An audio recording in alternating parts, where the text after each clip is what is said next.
World War I combat veteran, 3-time winner of honors for life-saving bravery, daredevil, and riverman responsible for saving 27 lives and recovering 177 bodies from the water, Red Hill was a larger-than-life hero in Niagara Falls.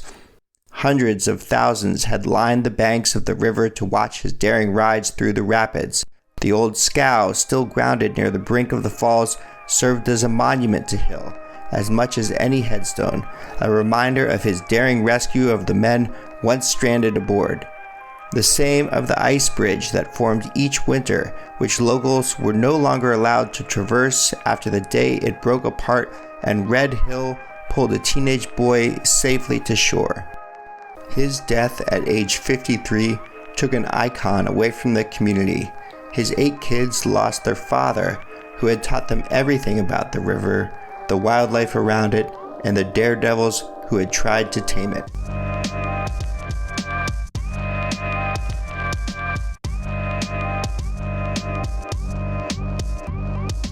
Welcome to the Niagara Falls Daredevil Museum. In this podcast, we'll examine the bravery, stupidity, hubris, and eccentricity of people who have attempted daring feats at Niagara Falls. My name is Theodore Carter. I'm an author whose novel research went too far, and I got swept up in the current of stranger-than-fiction stories surrounding Niagara Falls. Now, I'm putting that research into this podcast.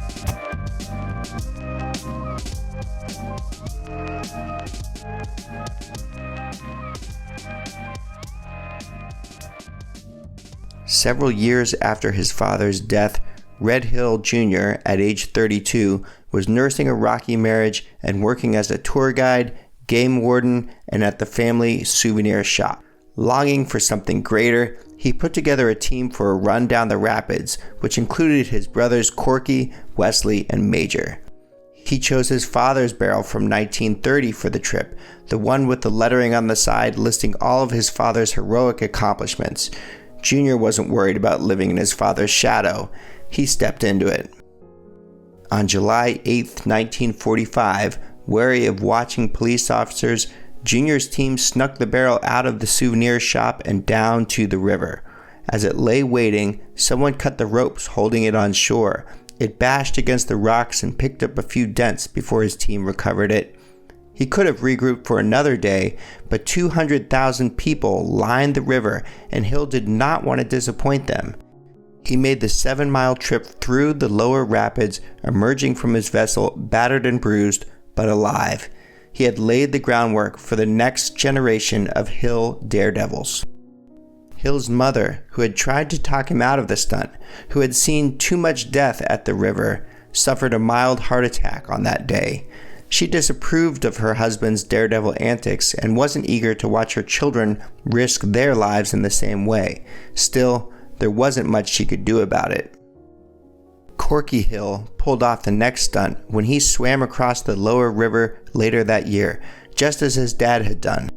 Corky had already made a couple animal rescues on the river, at one time lowering down 125 feet into the gorge by rope to save a cocker spaniel. Now, Major and Red Jr. were each scheming about going over the falls. Major, like Red Jr., was struggling to scrape by in the aftermath of their father's death and working through a rocky marriage. Both brothers ran into trouble with the law. Major stole mechanics' coats and tried to sell them. Red Jr. was arrested for an illegal scheme selling hunting and fishing licenses. Major also carried physical and emotional scars from his service during World War II. Hard times continued when the family lost their souvenir store and all in it to a public auction. The Hill barrels no longer belonged to the Hills. Both Major and Red Jr. were drinking heavily. Stunts on the river remained one way to reclaim glory. In 1948, Red Jr. shot the rapids again in front of a crowd of 100,000 with the help of Wes, Corky, and Major. Corky, who missed work for the event, lost his job. The following year, Major was ready to run through the rapids and add his name to the list of Hill daredevils. He had a new red, white, and blue barrel designed and built. His brothers were there to assist. During the run, however, his barrel got caught in a vortex. Red Jr. helped pull the barrel to shore, and when Major crawled out, a sudden surge caught the barrel and pinned Major's leg. A newspaper report described him as splattered with blood and close to unconsciousness. With no way to reach the injured Major, the fire department lowered a rope down 256 feet from the overhead aero car tram. Here's the event as reported with the full dramatics of a mid-century newsreel.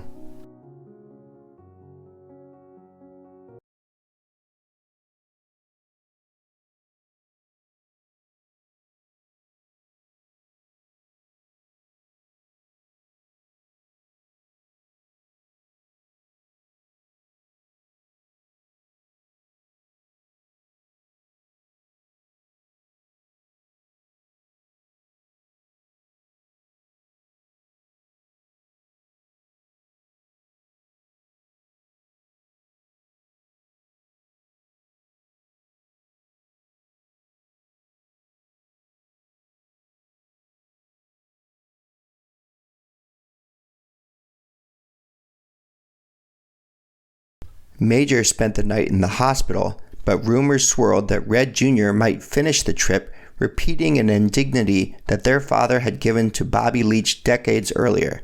This, to Major, was unacceptable, so bandaged leg and all, he left the hospital, got back into the barrel, and finished the trip.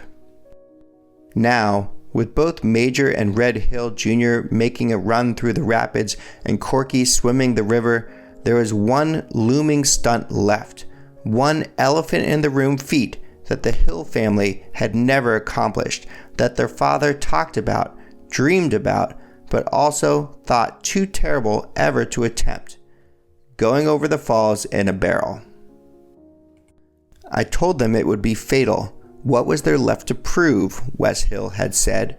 The Hill family had gotten to know and dined with men who had died making the attempt, including Charles Stevens and George Stathakis. Also, the Hill brothers had fished dead bodies out of the river for a fee for decades. If there was any clan who knew how deadly the falls could be, it was the Hills. Major announced he would be the first Hill to go over. He commissioned the construction of a steel barrel and put together a crew which notably did not include Red Jr. Major and his brother's relationship hadn't recovered from Major's rapid run. Hundreds of thousands of spectators lined the river on July 16, 1950 to watch the first attempt at the falls since George Stathakis' fatal attempt 20 years earlier. Major's crew dragged his barrel into the river and set it on its way, but 200 yards from the precipice, the barrel ran into a reservoir of the hydroelectric plant. Stuck, it spun and churned for over an hour. By the time Major's team got the barrel free, both the barrel and Major were battered and tired. Major wanted to continue, but hydro workers and the police were on hand. The opportunity had passed. Hill climbed out of the barrel. His team sent the barrel down without Hill in it, eager to test its durability, much to the delight of the gathered crowd, many of whom didn't know Hill was no longer in it. Major told reporters he'd make another go within a week, but the barrel had sustained enough damage that day to put off another attempt. Later that summer, he made a run through the rapids, which drew a smaller crowd than previous Hill attempts. The rapids were a poor substitute for the promised trip over the falls, after all. The barrel, which had taken so much time and money to build, came out of its two stunts perhaps more dented and bruised than its passenger. Major Hill retired it to the family souvenir shop, delaying another attempt at the falls. Now it was Red Jr. who talked of beating his brother down the falls in a Lussier-styled rubber ball. Something inside of Red Jr., maybe a love for his father, a rabid competitiveness with his brother, or a desperation coming from a need for money and from family troubles, pushed him to move quickly. The perfect vessel for a run at the falls takes time and money, the first of which Red Jr. was unwilling to spend, the latter of which he couldn't. The contraption Red Jr. unveiled for this daring stunt looked as if it carried all of the struggle and sadness that he did. Named The Thing, it consisted of 13 inner tubes lashed together and covered with a fishnet. To many who saw it, it looked like certain death. Lussier, who'd been talking about making a second attempt for years, said, "I wouldn't go down the Chippewa Creek in that thing." Red Hill Sr. had told anyone who wanted to know that the best vessel design for a trip over the falls needed rubber to cushion collisions with rock, and that it had to be light enough to avoid getting stuck behind the cascade. Junior's The Thing had all of these qualities, but in no way did it have the craftsmanship and technology of the Leach, Stithakis, Stevens, or even the Annie Edson Taylor barrel. Local rivermen, family, and advisors stood by helpless as Red Jr. spit bravado at the local papers about his supreme confidence, while they all knew that The Thing would be the end of him. Unlike the reporters, friends and family knew that Red Jr. was at a low point. To him, his life felt as if it were slipping away from him, and this was his chance to grab it back. He had Annie Edson Taylor-like desperation, the kind that made death feel like an acceptable risk. Hundreds of thousands had gathered around the falls to watch, and the event was covered by the radio and television in a way that his father never could have imagined. Major was a notable omission from the team that towed Red Jr. out to the river on August 5, 1951. His brother Corky was on hand, along with other trusty rivermen. When the assembled crew let The Thing loose, it bobbed and weaved in the rapids, but was light enough to stay on course, unlike Major's barrel, and it made the plunge. Niagara Falls, long a challenge to the daring, is challenged again. In this cocoon of inner tubes lashed with canvas, riverman Red Hill fulfills a deathbed pledge made to his father 9 years ago. Here Red poses with his pet spaniel before beginning his dangerous stunt over the 165-foot cataract. 5 others have gone over the brink before him. 2 have lost their lives. A throng estimated at 200,000 watched tensely, expectantly, as Red Hill inside his inner tube barrel is towed out on the river and then cut loose. When his crew made its way out to The Thing below the falls, 3 of the inner tubes had popped off and Red Jr. wasn't inside. Someone spotted the interior padding floating in the river. Someone else saw Red's shoe. It's man versus the elements, and man loses. Red Hill's improvised rig is torn and battered by the long drop into the turbulent waters, and Red is not in it. His body was found on the rocks at the bottom of the falls.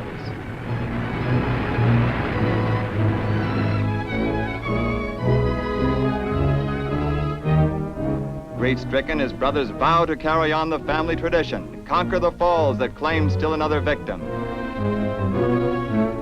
Tragedy leaves its mark on men, but the falls thunder on unperturbed. Some onlookers thought it was a hoax, that he was never in it, perhaps jaded by Major's empty barrel run a year earlier. There was no body to mourn over.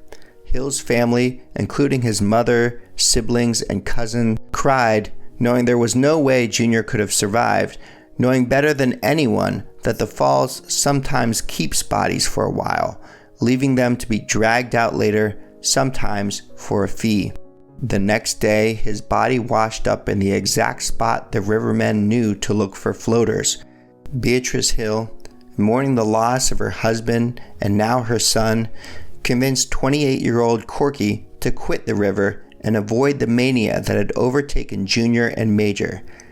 He listened to her and took a job building a tunnel for the expansion of the hydroelectric power plant. His second day of the job, he was crushed by a falling rock and died. For Major, this was somehow justification for continuing daredevilry, since life away from the river could be deadly too. Death could come at any moment. In 1954, Major made another run at the rapids. When his barrel drifted to shore midway through, the police arrested him. He made another run in 1956.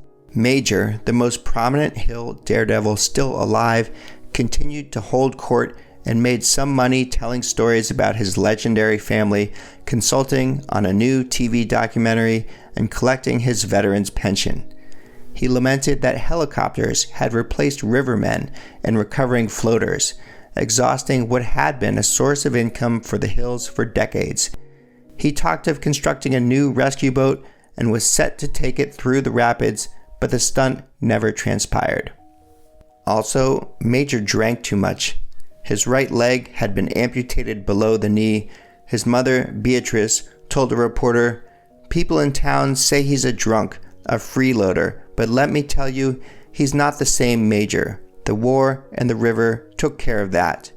In 1971, he was picked up for public intoxication and died in his cell. Wes Hill stayed away from stunts, but stayed close to the river, recovering 100 bodies and saving 50 lives. Wes Hill consulted on films like Superman 2 and Blues Brothers 2000. He died in 2006 at the age of 76.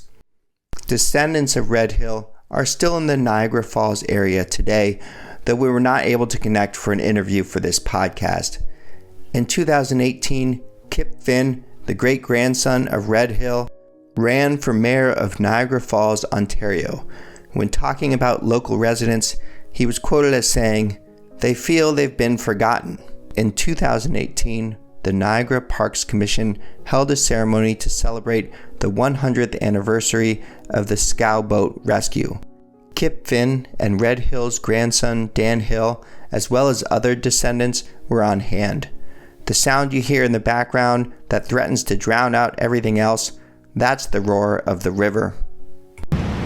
Could I ask Dan and Kip please to come forward to accept this bravery medal on behalf of your family and in recognition of the actions of William Red Hill Sr. and his bravery and dedication to helping those in need.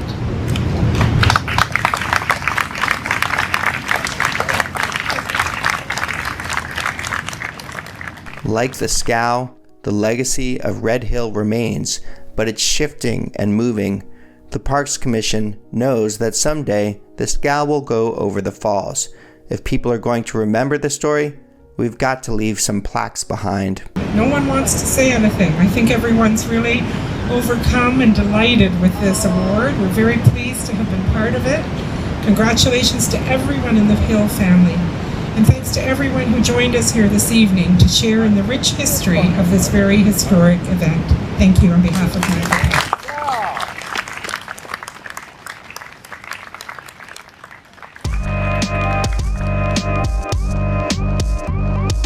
Thank you for listening to the Niagara Falls Daredevil Museum. If you're enjoying this show, please write a review and tell a friend. Also, please consider connecting on social media. On Twitter and Instagram, I'm Theodore Carter 2. I'm also on Facebook as well, and there you can join the public group Niagara Falls Daredevils to share your own stories and engage in discussions with others. This show is just me. There's no funding or others behind the scenes, so I'd love to hear from you about what you enjoyed, what I got wrong, or which Daredevil I should research next. The music you're hearing now is from Holizna, slightly altered in parts for use in this podcast. The newsreel footage was used under a Creative Commons license. The background music is Photography by Alex Productions. Onsound.edu. Music promoted by www.free-stock-music.com. Creative Commons license creativecommons.org/licenses/by/3.0/deed.en_US.